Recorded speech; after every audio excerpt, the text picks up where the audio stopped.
বাংলাদেশের মানুষ দেখেছে কাকে রাজাকার বলেছে, কারাই রাজাকার। আমার বাংলাদেশের স্বাধীনতাকে বিনষ্ট করবার জন্য 2009 সালে এক রাতে 57 জন আর্মি অফিসারকে যারা হত্যা করেছে, বাংলার জমিনের 90 রাজাকার যদি থাকে, সেই 90 রাজাকার হলো শেখের বেটি খুনি হাসিনা। পূর্বে যে ভাষায় কথা বলেছি এখনো সেই ভাষায় কথা বলছি, বর্তমানে যে ভাষায় কথা বলছি অতীতেও সেই ভাষায় কথা বলেছি। কোন কুপ্পার মুশরিকের লাল চক্ষুকে ভয় পেয়ে ধর্মপুরী কথা বলে না। ধর্মপুরী আল্লাহ, দিন, ধর্ম, নবীর মোহাব্বত, ভালোবাসা দিলে পোষণ করে কথা বলে, ঠিক না বা ঠিক? প্রিয় ভাইরা আমার, আল্লামা সাঈদীকে রাজাকার বলেছে, এদেশের আলেমদেরকে রাজাকার বলেছে, কওমি মাদ্রাসার শিক্ষককে রাজাকার যারা বলেছে, বাংলাদেশের স্বাধীনতার বিরুদ্ধে তাদের কোনো অবস্থান নেই। আলেমদেরকে যারা রাজাকার বলেছে, বাংলাদেশের স্বাধীনতাকে নষ্ট করবার জন্য লাল সবুজের এই মানচিত্রকে খুনি মদির সকাল বিকালের নাস্তা বানানোর জন্য নব্য ফেরাউন হাসিনা এক রাতে 57 জন আর্মি অফিসারকে হত্যা করেছে। আমরা পরিষ্কার বলেছি, বাংলাদেশের আলেমদের বিচার হয়, মামুনুল হকের বিচার হয়, মুফতি সাখাওয়াত রাজি সাহেবের বিচার হয়, আজিজুল হক ইসলামাবাদীর বিচার হয়। তারা কোনোদিন কোনো অপরাধে জড়িত ছিল না। কোন অপরাধে জড়িত ছিল? এদেশের আলেমরা কোন অপরাধে জড়িত আছে? কিন্তু যে খুনি হাসিনা বাংলাদেশের লক্ষ মানুষকে খুন করেছে, বাংলার মানচিত্রকে মোদিজির কাছে বিক্রি করে দিতে চেয়েছে, তাকে কেন রাজাকার বলা হয় না? নাম্বার 1 রাজাকার তারাই, ঠিক না বা ঠিক? প্রিয় ভাইরা আমার, আসুন, আব্রাহা বাদশা ঘোষণা দিয়েছে, আমার এই ঘরে এসে যদি কেউ তাওয়াফ করে তাহলে হজ হয়ে যাবে। মনে আছে আপনাদের? এই ঘোষণার পর মক্কার বৃদ্ধ, তরুণ, শিশু সকলেই খুব ব্যথা পেয়েছে। সবচেয়ে বেশি ব্যথা পেয়েছে তরুণ যুবকেরা। সবচেয়ে বেশি ব্যথা কারা পেয়েছে? তরুণ যুবকেরা। তারা সিদ্ধান্ত করল, আব্রাহা বাদশা আমাদের পবিত্র জায়গা খানায়ে কাবাকে অপমান করবার চেষ্টা করেছে। খানায়ে কাবার বিপরীত ঘর নির্মাণ করে সে বলেছে এই ঘরে তাওয়াফ করতে হবে, খানায়ে কাবা যাওয়া লাগবে না, উদ্বোধন আজকে রাত্রে আমরা করে দিব। 5 জন যুবক তৈরি হয়েছে। কয়জন? আরো জোরে বলেন, কয়জন? 5 জন যুবক তৈরি হয়েছে। তারা বলেছে যে আমরা রাত্রে আজকে উদ্বোধন করে দিব। কি করবে? উদ্বোধন আমরা করব। তবে উদ্বোধনের সিস্টেমটা ছিল ভিন্ন। আমরা 5 জনে যায়া আব্রাহার নির্মিত ঘরের উপরে পায়খানা করে দিব। আরেক ভাষায় বলে হাগু করবে। বুঝা আসছে তো সকলের? এরা সবাই যায়া তাদের মতো কাজ করে দিছে। সকালবেলা ঘুম থেকে উঠে আব্রাহা দেখে তার নির্মিত ঘর থেকে দুর্গন্ধ বের হয়। বানাইছে খোদা খানায়ে কাবা, ঘোষণা দিয়েছে এখানেই তোমরা তাওয়াফ করবা। সকালবেলা দেখে যে এখান থেকে দুর্গন্ধ। আমার একটা ঘটনা মনে পড়েছে, বলবো কি আপনাদের সামনে? কারা কারা শুনতে রাজি আছেন? দুই হাত উঠে আল্লাহকে দেখান, হাত নামান। ফেরাউন খোদা দাবি করত। ফেরাউন কি দাবি করত? খোদা দাবি করত। ইবলিস একদিন আইসা ফেরাউন রে কয়, হে ফেরাউন, তুই যে খোদা দাবি করস, আল্লাহ হলে তো তার নবী হয়, তোর নবীকে? প্রশ্ন ঠিক আছে কিনা? আরো জোরে বলেন। আল্লাহ তো নবী আছে, তুই যে নিজে তোর খোদা কস, তোর নবীকে? এই প্রশ্ন ঠিক আছে? ফেরাউনে কয়, কথা তো ঠিক বলছো, আল্লাহ হলে তো নবী হয়, আমি তো খোদা, আমার কোনো নবী নাই, একজন নবী বানানোর দরকার। শয়তানকে দেখেন আমারে পছন্দ হয় কিনা নবী হিসাবে। এখন ফেরাউনে কয়, হ ঠিক আছে, নবী হিসাবে তোমারে আমার পছন্দ হয়েছে। তো নবী হিসাবে যখন পছন্দ হয়েছে, ঠিক আছে, এখন ফেরাউন হলো খোদা, শয়তান হলো নবী। ফেরাউন হলো খোদা, শয়তান কি? ফেরাউনের নবী। এখন ফেরাউনে বলল যে ঠিক আছে, তুমি চলে যাও। ইবলিস যাওয়ার সময় কয় যে কোনো বিপদে পড়লে আমারে ডাকেন। ফেরাউনের অধীনস্থ সকলে যা বলেছে, খোদা বৃষ্টি দাও, আমাদের বৃষ্টির প্রয়োজন। খোদা কয়, আগে তো নবী ছিল না, এখন নবী আছে, পরামর্শ করে কাজ করা ভালো। ডাকছে শয়তান রে, আমার অধীনস্থ সবাই বৃষ্টি চায়, এখন তুমি বলো কি করতাম? শয়তানে কয়, দায়িত্বটা আমারে দিয়া দেন, কোনো অসুবিধা নাই। তো শয়তানে দায়িত্ব নিচে বৃষ্টি দিবে। সকালবেলা মানুষ ফজরের আগে ঘুমে খুব চেপে ধরে, এমন মুহূর্তে শয়তানের সবাইরে হুকুম করেছে সবগুলি যায়া এই এলাকার সব ঘরের উপরে সনসন করে প্রস্রাব করে দেয়। এরা প্রস্রাব করতেছে আর ওরা কাঁথা আরো টেনে ঘুমাচ্ছে, কয় যে মুষলধারে বৃষ্টি হচ্ছে। সকালবেলা উঠে কয়, কিরে এবারের বৃষ্টিতে দুর্গন্ধ, খোদা কি বৃষ্টি দিল? ফেরাউনে যায় ধরছে যে আমাদের বৃষ্টি দিয়েছ, বৃষ্টিতে দুর্গন্ধ। ফেরাউনে কয়, আমি তো জানি না, এটা নবীয়ে জানে। ইবলিস রে ডাকা কয়, কিরে বৃষ্টিতে দুর্গন্ধ কেন? তোমার মতো ফেরাউন আল্লাহ দুশ্মন হলে খোদা, আমার মতো আল্লাহর দুশ্মন শয়তান হয়েছে নবী। প্রস্রাবের বৃষ্টি পাইছো, এটাই তো বহুত, ঠিক না বেঠি? ফেরাউন যদি হয় খোদা, শয়তান যদি হয় নবী, হাসিনা যদি হয় প্রধানমন্ত্রী, কাউয়া কাদের যদি হয় সাধারণ সম্পাদক, তাহলে এদেশে আর ভালো কিছু আশা করা যায় না।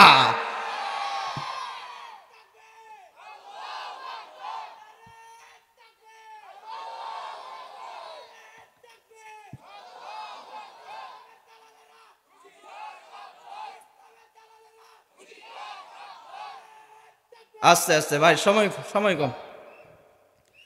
প্রিয় ভাইরা আমার, এখন এই 5 জন যুবক এরা যাইয়া এই ঘরের উপরে পায়খানা করে দিয়েছে। মনে আছে আপনাদের?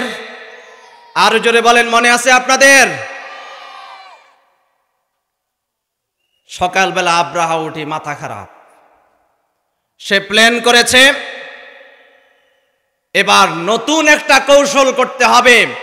আব্রাহা তার নিজের নির্মিত ঘরে রাত্রিবেলা আগুন ধরিয়ে দিয়েছে, সকালবেলা ঘোষণা দিয়েছে বাইতুল্লাহর আশপাশে যারা থাকে কুরাইশ বংশের লোক, আব্দুল মুত্তালিবের সন্তানেরা আমার ঘরে আগুন লাগিয়ে দিয়েছে।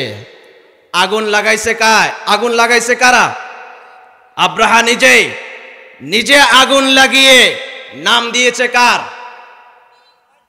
কুরাইশ বংশদের। আমাদের বাংলাদেশে সন্ত্রাসী নিজেরা করেছে, টেন্ডারবাজি নিজেরা করেছে, গুম খুন নিজেরাই করেছে, ইফতিজিন ধর্ষণ নিজেরাই করেছে। নাম দিয়েছে ইসলামী দলগুলির, নাম দিয়েছে আলেমদের নাম দিয়েছে বিরোধী দলগুলির, ঠিক না বেঠে? প্রিয় ভাইরা আমার, 7 বছর পরে বয়ান করতেছি এই মাঠে। কতটা ব্যথা নিয়ে বয়ান করতেছি। আপনারা কি আমাকে আর একটু টাইম দিতে প্রস্তুত আছেন? থাকবেন না ভাগবেন? কারা কারা শেষ পর্যন্ত থাকবেন 2 হাত আল্লাহকে উঠাইয়া দেখান। হাত নামান। প্রিয় ভাইরা আমার, আব্রাহা এবার প্ল্যান করেছে খানাই কাবা, আব্দুল মুত্তালিবের সন্তান যারা আছে আমি তাদেরকে এবার নির্যাতন নিপীড়ন করব। সর্বপ্রথম একটা বাহিনীকে প্রেরণ করেছে। আব্দুল মুত্তালিবের যে সম্পদ আছে এই সব সম্পদগুলি বাজেয়াপ্ত করে নিয়ে যাও।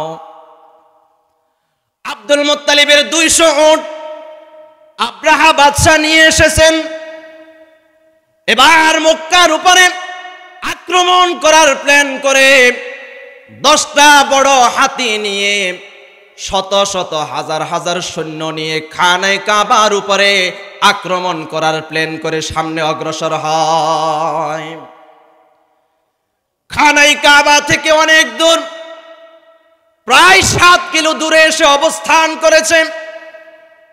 একজন দূতকে প্রেরণ করেছে খানায় কাবার দ্বারক বাহক আব্দুল মুত্তালিবকে ডেকে নিয়ে আসো। আব্দুল মুত্তালিবকে ডেকে নিয়ে আসা হলো।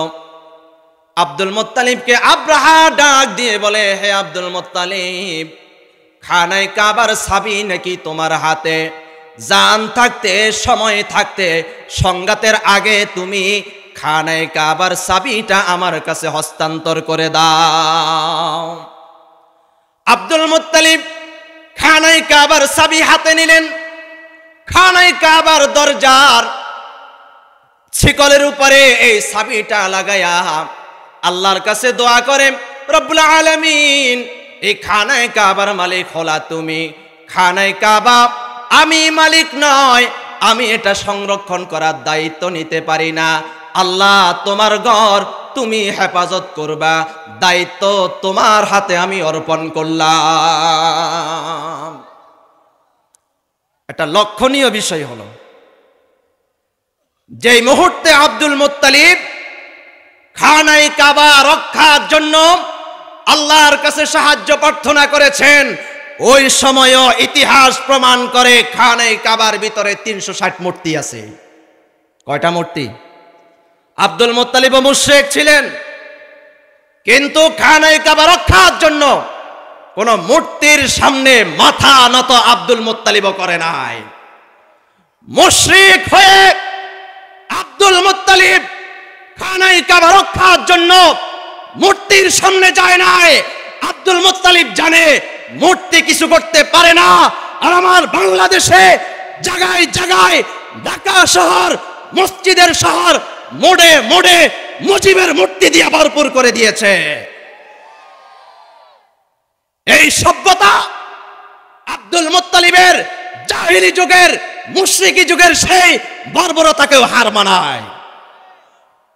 প্রিয় ভাইরা আমার, আব্দুল মুত্তালিব এবার ডাক দিয়ে বলে, হে আব্রাহা, আমার 200 উট তোমার কাছে, উটগুলি আমার কাছে ফিরিয়ে দাও। আব্রাহা ডাক দিয়ে বলে, আমি তো যেই ধারণা করেছি তোমার প্রতি ধারণা চেঞ্জ হয়ে গিয়েছে।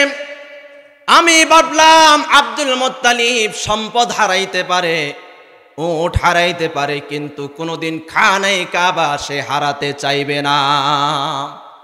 এখন দেখলাম বিপরীত, তুমি আমার থেকে উট নিয়ে যেতে চাও, খানায় কাবার কোনো জিম্মাদারি তুমি নিতে চাও না।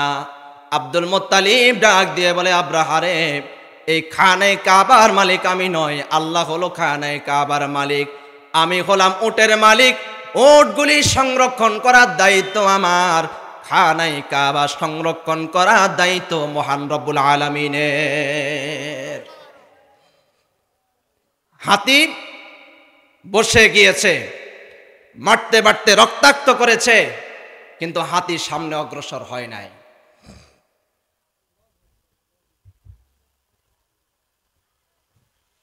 আপনারা কি বিরক্ত হন? লা ইলাহা ইল্লাল্লাহ, লা ইলাহা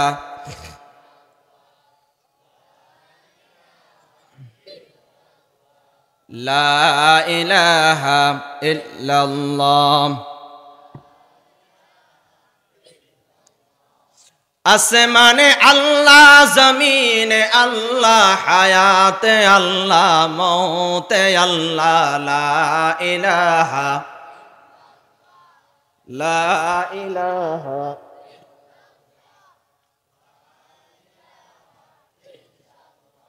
বহু দূরে মদিনা, আমরা কেমনে যাব জানি না।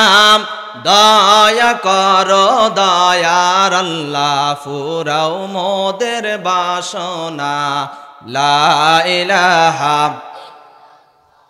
লা ইলাহা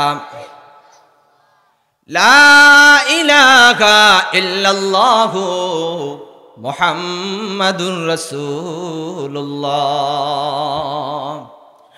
প্রিয় ভাইরা আমার, জাহানাবাদবাসী, আলোচনা আমাদের কতটুকু গেছে? হাতি শুয়ে গিয়েছেন, হাতি চিনতে পেরেছেন এটা আল্লাহর ঘর, ঠিক না ঠিক? এই পৃথিবীতে আব্রাহা যেমন খানাই কাবাকে ধ্বংস করার চেষ্টা করেছে, ঠিক তেমনি ভাবে বর্তমান সময়ে খানাই কাবার শাখা মসজিদ গলিকে ভেঙ্গে চুরমার করে দেওয়ার জন্য একটি চক্র বাংলাদেশে কাজ করছে। আমি কি বলবো সেই চক্রটির নাম কি বলবো? আরো জোরে বলেন, বলবো? যদি সেই চক্রের নাম বলি, তাদের বিরুদ্ধে যদি বাংলাদেশের সকল মানুষকে জিহাদের ময়দানে রক্ত দেওয়ার জন্য ডাক দেওয়া হয়, কারা কারা জীবন দিতে, রক্ত দিতে প্রস্তুত রয়েছেন? আল্লাহ কবুল করুক, হাত নামান। ইসকন নামে একটা সংগঠন, নাম শুনেছেন? 10টি প্লেন নিয়ে বাংলাদেশে ঢুকেছে। কয়টি? আমার ব্যক্তিগত বানানো কোনো তথ্য না, পত্রিকার খবর, নিউজগুলিতে আসছে। ইসকনের 10টি ষড়যন্ত্র বাংলাদেশ নিয়ে। প্রথম এবং প্রধান ষড়যন্ত্র হলো ইসকন চায় বাংলার মানচিত্রকে টুকরো টুকরো করে এটা মোদিজির হাতে অর্পণ করার জন্য চায়। মোদি এটা পেশিস সরকারের মাধ্যমে চেয়েছিল, কিন্তু পারে নাই, ঠিক না ঠিক? পেরেছে? এখন ইসকনের মাধ্যমে তারা চেষ্টা করছে। একটি কথা মনে আসছে, বলে দি, আমার বাংলাদেশের স্বাধীনতা বিরোধী, বাংলার মানচিত্রকে যারা ধ্বংস করবার চেষ্টা করেছে, 5 আগস্টে স্কুল, কলেজ, ইউনিভার্সিটি, বিশ্ববিদ্যালয়, মাদ্রাসার যুবক তরুণ আলেমদের রক্তের বিনিময়ে বাংলাদেশ স্বাধীন হয়েছে। পেশিস সরকার বাংলাদেশ থেকে পালিয়ে গিয়েছে। অস্ট্রিয়া তাকে জায়গা দেয় নাই, আমেরিকা জায়গা দেয় নাই, মালয়েশিয়া জায়গা দেয় নাই, কানাডা জায়গা দেয় নাই। এই বাংলার স্বাধীনতা বিরোধী চক্রকে, খুনি হাসিনাকে কোলে বসে লালন করছে মোদি, খুনি মোদি, ঠিক না বেটে? এখান থেকে পরিষ্কার হয়, পৃথিবীর মানচিত্রে বাংলাদেশের স্বাধীনতার সার্বভৌমত্বের যদি কোনো শত্রু থাকে, গোটা পৃথিবীতে নাম্বার 1 শত্রু হলো ভারত। কাজে আগামী দিনে কারা প্রেসিডেন্ট হবেন, কারা নেতা হবেন, আমরা সেটা দেখতে চাই না। ইন্ডিয়ার সাথে বাণিজ্যিক সম্পর্ক রাখবেন, কোনো বাধা নাই। ইন্ডিয়ার সাথে বাণিজ্যিক সম্পর্ক রাখতে পারবেন, কিন্তু বাণিজ্যিক সম্পর্কের নামে বাংলার স্বাধীনতাকে বিনষ্ট করবার ষড়যন্ত্র করা হলে আগামী দিনে তাদেরকেও প্যাম্পাস পরে ছেড়ে দেওয়া হবে। প্রিয় ভাইরা আমার বাংলাদেশের স্বাধীনতাকে নষ্ট করবার জন্য যে চক্রটি কাজ করছে এর নাম কি? আরো জোরে বলেন, নাম কি? আমার টাইম গনিয়ে আসছে, অল্প সময় কথা বলবো, খুব মনোযোগ সহকারে শুনেন। এই ইসকন দ্বিতীয় নাম্বারের চক্রান্ত করছে, বাংলাদেশের মসজিদগুলিকে টুকরা টুকরা করে দেওয়ার চেষ্টা করছে। ইসকন ষড়যন্ত্র করে যখন পারে নাই, কেননা তারা হলো সনাতন ধর্ম অবলম্বী, আমরা হলাম ইসলাম ধর্মের লোক। ইসলাম ধর্মকে যারা ভালোবাসে তারা ইসকনকে কোনোদিন পছন্দ করতে পারে না, ঠিক না বেঠি? তাই মোদি ইন্ডিয়ায় বসে নতুন ষড়যন্ত্র করছে, সেটা হলো বাংলাদেশের আলেমদেরকে আলেমের বিরুদ্ধে লাগিয়ে দাও, মুসলিমকে মুসলিমের বিরুদ্ধে লাগিয়ে দাও, দলে দলে দ্বন্দ্ব লাগিয়ে দাও। তাই সাদের নামে গুন্ডা ওয়াসিফ, গুন্ডা মুয়াজ, সন্ত্রাসী এই ওসামার নামে নবগঠিত সাদ গ্রুপ দিয়া বাংলার স্বাধীনতাকে বিনষ্ট করবার ষড়যন্ত্র করছে। আমরা পরিষ্কার বলছি, আমার বাংলাদেশে দল ভিন্ন হতে পারে, মত ভিন্ন হতে পারে, আদর্শ ভিন্ন হতে পারে, কিন্তু বাংলার স্বাধীনতার বেলায়, বাংলার মানচিত্রের বেলায়, বাংলার এই প্রতিরক্ষাকে বিনষ্ট করবার কেউ ষড়যন্ত্র করলে তাদের মোকাবেলায় বাংলাদেশের দল মত নির্বিশেষে সকল মানুষ, সকল ধর্মের, সকল বর্ণের মানুষ এক এবং অভিন্ন হয়ে সেই মোদির লাল চক্ষুকে উপড়ে ফেলার জন্য প্রস্তুত রয়েছি আমরা। প্রিয় ভাইরা আমার, গোটা পৃথিবীতে আল্লাহ সুবহানাহু ওয়া তাআলা যতগুলি ঘর নির্মাণ করেছেন, এর মধ্যে সবচেয়ে দামি ঘরের নাম হলো খানায়ে কাবা। ইন্না আউওয়ালা বাইতিন ওয়াদিআ লিন-নাসি লাল্লাযী বিবাক্কাতা মুবারাকাও ওয়া হুদাল লিল আলামিন। এই খানায়ে কাবা এমন একটি ঘর, যেই খানায়ে কাবার নিচের মাটি পৃথিবীর সর্বপ্রথম মাটি, সুবহানাল্লাহ বলেন। এই খানায়ে কাবা নিচের মাটি থেকে আমার নবী, বিশ্ব নবীকে আল্লাহ সুবহানাহু ওয়া তাআলা তৈরি করেছেন। হাদিসে নবী ডাক দিয়ে বলেন, যেই মানুষকে যেই জায়গার মাটি দিয়ে তৈরি করা হয়েছে, মরণের পর ওই জায়গাতে তাকে দাফন করা হবে।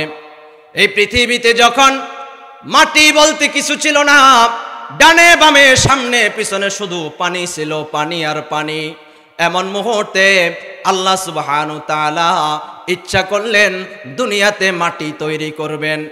এই পানির মধ্যে আল্লাহ সুবহানাহু ওয়া তাআলা যে জায়গায় খানায়ে কাবা, ওই জায়গার মাটি, ওই জায়গার পানিগুলিকে কুদরতিভাবে একটু উপরে উঠায়া দিলেন।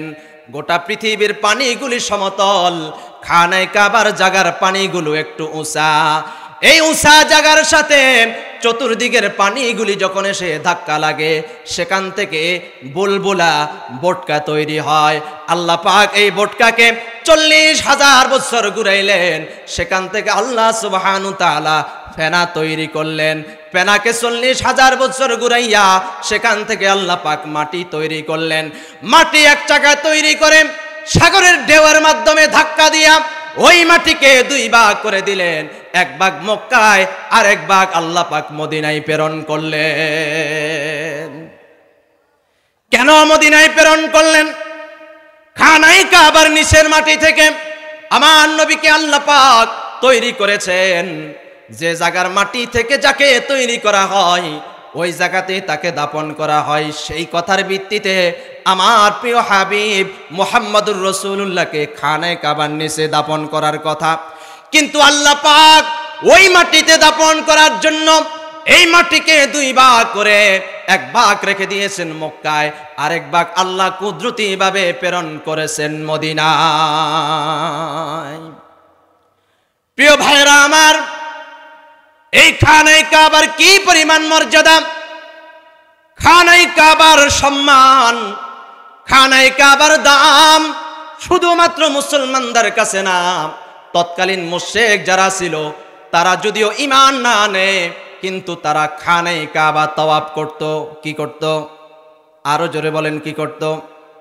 খানায়ে কাবা তওয়াফ করত। তওয়াফ করতে করতে তারা মাঝে মাঝে কাপড় খুলে তওয়াফ করত। এটা নাকি সম্মান? নাউজুবিল্লাহ বলেন না, মাথা পাগল হয়ে যায়। ইসলাম ধর্ম যদি না মানে তাহলে তাদের দিমাগ নষ্ট হয়ে যায়, ঠিক না ঠিক? আল্লাহ সুবহানাহু ওয়া তাআলা বলেন, এই খানায়ে কাবার ভিতরে মুশরিকরা মূর্তি ঢুকে আছে। আল্লাহ সুবহানাহু ওয়া তাআলা বিশ্ব নবীর মাধ্যমে এই খানায়ে কাবার পরিপূর্ণ সম্মান আল্লাহ পাক অটুট রেখেছেন।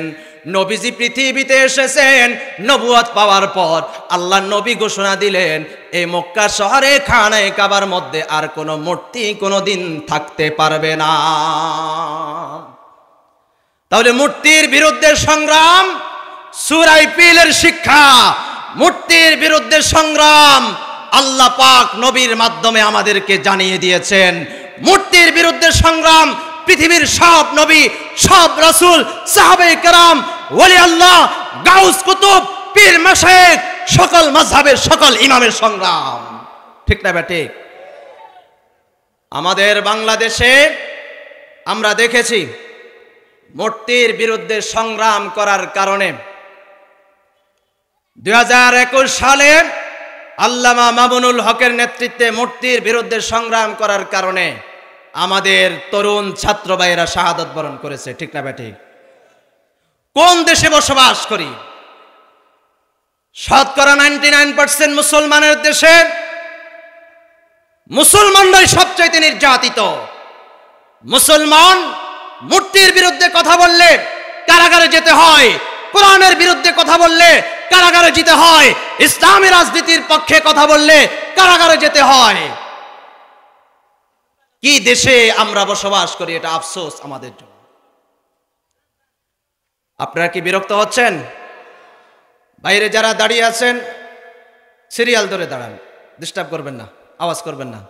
আমার দয়াল আল্লাহ রে তুমি, বলবেন একসাথে আমার সাথে একটু, আমার দয়াল আল্লাহ রে তুমি দয়া করো রে, আমার দয়াল আল্লাহ রে তুমি, আরো জোরে বলেন, আমার দয়াল আল্লাহ রে তুমি। ফিলিস্তিনের মুসলমানদের কি যে অপরাধ, নিজ বাড়িতে যাই না তারা কাফিরের ভয়ে, রহিম রহমান তুমি বিপদে করো উদ্ধার, আমার দয়াল আল্লাহ রে তুমি দয়া করো রে, আমার দয়াল আল্লাহ রে তুমি দয়া করো রে। জবান খোলে, আমার দয়াল আল্লাহ রে তুমি দয়া করো রে, আমার দয়াল আল্লাহ রে তুমি দয়া করো রে। প্রিয় ভাইরা আমার, কাজেই আল্লাহ সুবহানাহু ওয়া তাআলা এই পৃথিবীতে আমার নবীর মাধ্যমে আল্লাহ সুবহানাহু ওয়া তাআলা উম্মতকে শিক্ষা দিয়েছে, হে আমার উম্মতেরা, মূর্তির বিরুদ্ধে তোমরা সংগ্রাম করবা, মূর্তির পক্ষে তোমরা থাকবা না। মূর্তির বিরুদ্ধে সংগ্রাম করা এটা নবীওয়ালা সংগ্রাম, নবীর পক্ষ থেকে পাওয়া দায়িত্ব। আল্লাহ সুবহানাহু ওয়া তাআলা কোরআনে বলেন, দাউফাত তালিব ওয়াল মাতলুব, মূর্তির সামনে যারা মাথা নত করে, মূর্তির সামনে যারা সাহায্য প্রার্থনা করে, যারা সাহায্য প্রার্থনা করে তারাও দুর্বল, যে মূর্তির কাছে সাহায্য প্রার্থনা করে সেই মূর্তিও দুর্বল। মূর্তিরে খোদা বানে, আছে না নাই? আল্লাহ বানাবে বন্দারে, এখন বন্দা বানায় আল্লাহরে, ঠিক না ঠিক? আল্লাহ বানায় বন্দারে, আর আমাদের দেশে বন্দা বানায় আল্লাহরে। নাউজুবিল্লাহ বলেন। আল্লাহ হওয়ার জন্য কাউকে খোদা হিসাবে মানার জন্য তিনটা গুণ থাকতে হবে। কয়টা গুণ? আরো জোরে বলেন, কয়টা গুণ? এক নাম্বার গুণ হলো, মনে রাখ, খেয়াল করে শুনেন, এই তিন গুণ যদি কারো ভিতরে পাওয়া যায় তারে আপনি খোদা মানতে পারবেন। কয় গুণ? আরো জোরে বলেন, কয় গুণ? মিলান, মূর্তির ভিতরে এই তিন গুণের কোন গুণ আছে কিনা আপনি মিলাইয়া দেখেন, পাইলে আপনি খোদা মানবেন। এক নাম্বার হলো আল্লাহ হওয়ার জন্য এক নাম্বারের গুণ হলো আল্লাহ যিনি হবেন তিনি জীবনে কোনো দিন মরতে পারে না। এক নাম্বার গুণ কি? মরতে পারে না। তাহলে পৃথিবীতে যে মূর্তিগুলি তৈরি করা হয়, যেই মূর্তি তৈরি করে খানায় কাবার ভিতরে পর্যন্ত ঢুকিয়ে দেওয়া হয়েছে, এই মূর্তিগুলি জীবিত না মৃত? আরো জোরে বলেন, জীবিত না মৃত? মৃত মূর্তি কোনো দিন খোদা হতে পারে না। খোদা হওয়ার জন্য এক নম্বরে হলো জীবিত হতে হবে, জীবনে তার কোনো দিন মরণ হতে পারবে না। দ্বিতীয় নাম্বার হলো আল্লাহ যিনি হবেন তার কাজের মধ্যে কোনো ভুল থাকতে পারবে না। তার কাজে কোনো ভুল থাকতে, আল্লাহ সুবহানাহু ওয়া তাআলা চ্যালেঞ্জ করেছেন, ওয়ালাকাদ যায়্যানাস সামাআদ দুনিয়া বিমাসাবিহ ওয়া জাআলনাহা রুজুমান লিশ-শায়াতিন। এ পৃথিবীর মানুষেরা, আকাশের দিকে তাকাও, এই সুন্দর আসমান, জমিনের দিকে তাকাও, এই সুন্দর জমিন, পাহাড় পর্বত, গ্যালাক্সি, তারকা, চাঁদ, সূর্য, গ্রহ, নক্ষত্র যা তোমার চোখে দেখো, এরে বান্দা দেখো এই সৃষ্টির মধ্যে কোনো ভুল তুমি ধরতে পারো কিনা? আমি আল্লাহ আসমান জমিনকে কত সুন্দর করে তৈরি করলাম। এই আসমান জমিন, আকাশে আল্লাহ একটা সূর্য পিট করেছেন আর একটা চন্দ্র পিট করেছেন। সূর্যের দিকে তাকাইলে আমাদের দৃষ্টিটা ফিরে আসে। চন্দ্র তৈরি করেছেন আল্লাহ, চন্দ্রের দিকে তাকাইলে দৃষ্টি ফিরে আসে না। যত তাকায় তত তাকিয়ে থাকতে মন চায়। মায়েরা ছোট বাচ্চাকে কোলে নিয়ে বলে, আই আই চাঁদ মামা টিভি দিয়ে যা, চাঁদের কপালে চাঁদ টিভি দিয়ে যা, বলে কিনা? আনন্দে আসে। সূর্যের দিকে তাকাইয়া এইটা কোনোদিন বলবে না। গরমের ভিতরে ছেলের নিয়ে বের হইলে কয়েকবার ছেলের ধাক্কা দেয়, হিসাব নাই, ঠিক না বেঠিক? তাহলে চাঁদনি রাতে সন্তানকে কোলে নিয়ে মা যে ডাক দিয়ে বলে, আই আই চাঁদ মামা টিভি দিয়ে যা, চাঁদের কপালে চাঁদ টিভি দিয়ে যা, এই গানটা কেন আসে?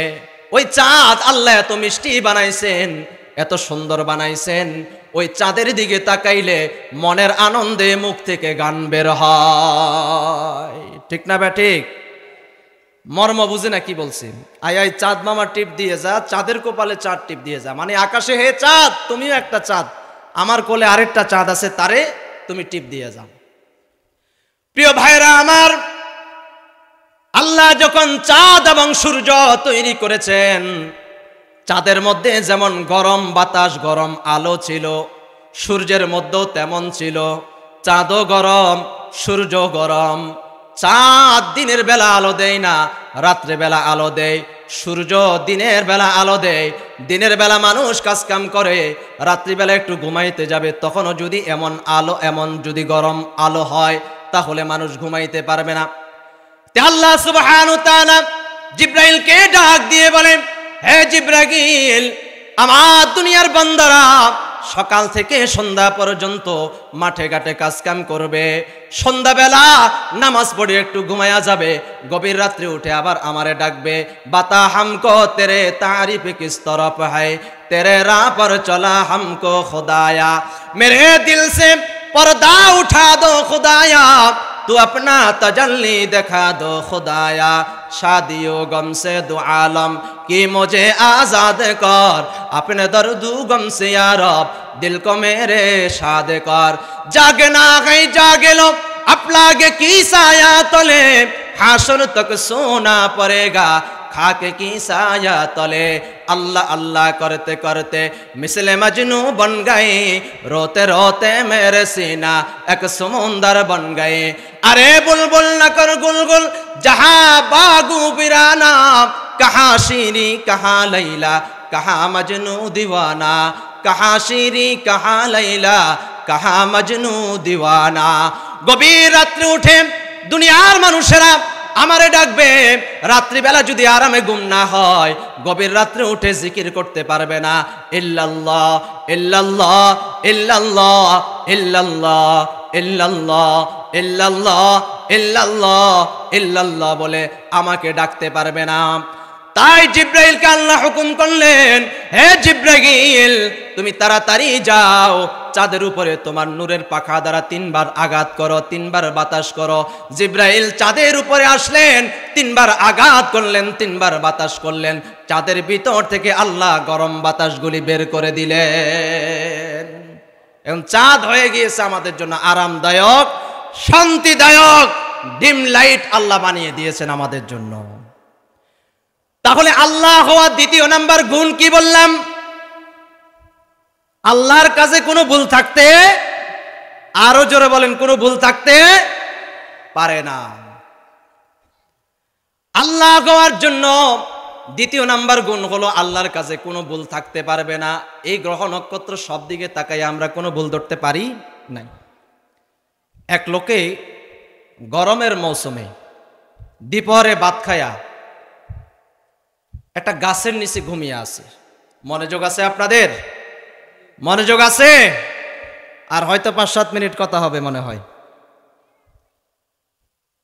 এখন সে বট গাছের নিচে ঘুমায়া বলতেছে আল্লাহ বলেছে তার সৃষ্টিতে কোনো ভুল কেউ ধরতে পারবে না আমি তো একটা ধরে ফেললাম কি ভুল ও পাশে ছিল তরমুজ ক্ষেত বট গাছ এত মোটা আর বটফলটা হলো এত ছোট তরমুজ গাছ এত ছোট ফলটা হলো বড় এই তরমুজ ফলটা বট গাছে যে লাগাইলে বটফলটা তরমুজ গাছের সাথে ফিট করলে মনে হয় ভালো হতো হে কয় যে আমি ভুল ধরে ফেলছি এ কথা বলতে না বলতে একটা বগ এসে বা কাক এসে কাক বললে আপনারা ভালো চিনবেন কি লাগা কাউয়া কাদের কইতে কইতে আপনারা মুখস্থ হয়ে গেছে এটা এই জন্য কাকের মেসালটাই দিই কি বলেন এখন একটা কাক এসে বট গাছের উপরে বসে একটা বটফল ফেলে দিল তার নাকের উপরে বসে বলে আল্লাহ তোমার সৃষ্টিতে কোনো ভুল নাই আমার কথা মতো যদি তরমুজ এই জায়গায় ফিট করতে আমার তো নাক পেটা যেত তুমি যেটা ফিট করেছো এটাই সুন্দর এটাই পারফেক্ট ঘূর্ণিঝড়ের মধ্যে সাগরের গভীরে এক লোকে নৌকাতে আগে উঠছে ওটা জায়গা পায় না কয় যে আহারে কোনো জায়গা পাইতেছি না বসার কোনো প্লেস নাই আল্লাহ যদি হাত পা গলি স্ক্রুপ সিস্টেম করে দিত তাহলে খুলে টুলে ব্যাগের ভিতরে ঢুকাইয়া কোনো রকম বসে থাকতাম কোনো কষ্ট হইতো না কাল বৈশাখী শুরু মাঝপথে নৌকা অ্যাক্সিডেন্ট হইয়া তার ছাতা গেছে একদিকে ব্যাগ গেছে আরেক দিকে ফরনের লুঙ্গি খুলে চলে গেছে আরেক দিকে একো আল্লাহ তোমার সৃষ্টিতে কোনো ভুল নাই আমার কথা মতো যদি হাত পা স্ক্রুপ সিস্টেম করতা আর আমি যদি ব্যাগে ঢুকাইতাম ব্যাগ আর ছাতা লুঙ্গি তো সাগরের মাঝখানে রয়ে গেছে আমি কোনো রকম উঠলাম তো হাত পা তো সেখানে থেকে যেত আল্লাহ সৃষ্টিতে কোনো ভুল আছে কিয়ামত পর্যন্ত আল্লাহ সৃষ্টিতে কেউ ভুল ধরতে পারবে আরো জোরে বলেন পারবে আল্লাহ হওয়ার তৃতীয় নাম্বার গুণ হলো আল্লাহ যিনি হবেন তিনি বেনায়াজ হবেন কাহারো প্রতি মুহতাজ হবে না আর আল্লাহর বান্দা যারা হবে আল্লাহ ছাড়া কাহারো প্রতি তারা মুহতাজ হবে না আমাদের দেশে যারা মূর্তি পূজা করে এই মূর্তিগুলি অস্তিত্বে আসার সময় বান্দার সাহায্য লাগে ঠিক না বে ঠিক আরো জোরে বলেন জায়গা মতো বাঁশ ঢুকাইয়া দাঁড় করে রাখে ঠিক না বে ঠিক আসেনি তাহলে আলোচনা সূরা ফিল থেকে মূর্তি পর্যন্ত গেলাম খানায়ে কাবার 360 মূর্তি মূর্তি কি খোদা হতে পারে মূর্তি খোদা হতে পারে কেন খোদা হওয়ার জন্য যে তিনটি গুণের প্রয়োজন ইসলাম ধর্ম ছাড়া পৃথিবীর কোন ধর্মগুরু, পৃথিবীর কোন ধর্মের খোদার সাথে এই 3 গুণের একটি গুণ মেলে না। একমাত্র ইসলাম ধর্মের মহান রব যিনি রয়েছেন তার মধ্যে এই 3টি গুণ পাওয়া যায়। সুবহানাল্লাহ বলেন। তাই তো আল্লাহ বলেছেন ইন্নাদ দীন ইনদাল্লাহিল ইসলাম, পৃথিবীতে ধর্ম বলতে একটি ধর্ম, সেটি হলো ইসলাম। ইসলাম ছাড়া অন্যগুলি ধর্ম নয়, সেগুলি মত, দল, আদর্শ। প্রিয় ভাইরা আমার, কথা লম্বা করতে চাই না, এ পর্যন্ত রেখে দিব।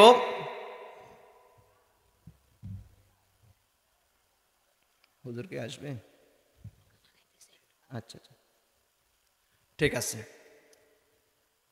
আলাম তারা কাইফা ফাআলা রাব্বুকা বিআসহাবিল ফিল আলাম ইয়াজআল কাইদাহুম ফি তাদলিল ওয়া আরসালা আলাইহিম তায়রান আবাবিল তারমিহিম বিহিজারাতিম মিন সিজ্জিল ফাজআলাহুম কাআসফিম মাকুল।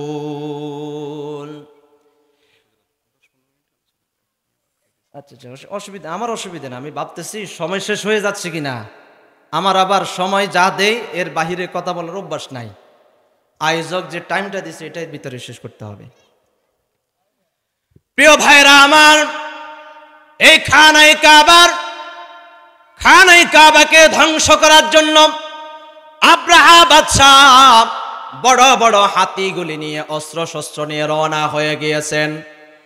আল্লাহ সুবহানাহু ওয়া তাআলাকে আব্দুল মুত্তালিব ডাক দিয়ে বলে, রব্বুল আলামিন, খানায়ে কাবার মালিক হলা তুমি, খানায়ে কাবাকে রক্ষা করবা তুমি। আল্লাহ সুবহানাহু ওয়া তাআলা এই খানায়ে কাবাকে রক্ষা করার জন্য দুনিয়ার কোনো বড় পশু ব্যবহার করে নাই, হাতির বিপরীত বাঘ ভাল্লুক ব্যবহার করে নাই। আল্লাহ পাক আবাবিল নামে একটা পাখি ব্যবহার করেছে। 3টা পাথর তারা নিয়েছে। এই পাথর দিয়া ছোট পাখিগুলি এই হস্তি বাহিনীকে ধ্বংস করে দিয়েছে। বিহিজারাতিম মিন সিজ্জিল, কথা লম্বা করার টাইম নাই, তাফসিরে যেতে পারবে না। বিহিজারাতিম মিন সিজ্জিল, এটার ব্যাখ্যা করে গোটা পৃথিবীর বৈজ্ঞানিকগণ অ্যাটম বোম আবিষ্কার করেছে। আবাবিল পাখির কাছে হস্তি বাহিনীকে ধ্বংস করার জন্য যে পাথর ব্যবহার করা হয়েছে, ওই পাথরগুলি বর্তমান সময়ের অ্যাটম বোমা থেকে পাওয়ারফুল ছিল। বিহিজারাতিম মিন সিজ্জিল, এটাকে গবেষণা করে, এই আয়াতকে গবেষণা করে অ্যাটম বোমা আবিষ্কার করেছে। প্রিয় ভাইরা আমার, এতটুকু দ্বারা বুঝতে পারলাম আল্লাহ কাহারো সাথে যদি যুদ্ধ করতে চায়, শূন্য কিন্তু বড় ব্যবহার করে না। ঠিক না ঠিক? ফিরআউন জুলুম করেছে, ধ্বংস করার জন্য কোন প্রাণীকে ব্যবহার করে নাই, শূন্য ব্যবহার করে নাই। আল্লাহ পানি দ্বারা তাকে ধ্বংস করে দিয়েছে। ঠিক না ঠিক? নমরুদ জুলুম করেছে, নমরুদকে শেষ করার জন্য আল্লাহ সাধারণ মশাকে ব্যবহার করেছে। ঠিক না ঠিক? বর্তমান সময়ের নব্য ফিরআউন, সে যখন বাংলার মানচিত্রকে বিনষ্ট করবার চেষ্টা করেছে, আল্লাহ সুবহানাহু ওয়া তাআলা, আল্লাহর ফয়সালা, আল্লাহ ছোট স্কুল কলেজ ইউনিভার্সিটির ছেলেদের দিয়া তাকে ধ্বংস করে দিয়েছে। এতটুকু আমি কথা বলেছি। আল্লাহ আমাদের প্রত্যেককে সূরা ফিল থেকে যে শিক্ষা রয়েছে, এই শিক্ষা আমাদের জীবনে বাস্তবায়ন করার তৌফিক দান করুক। ওয়া আখির দাওয়ানা আনিল হামদুলিল্লাহি রাব্বিল আলামিন।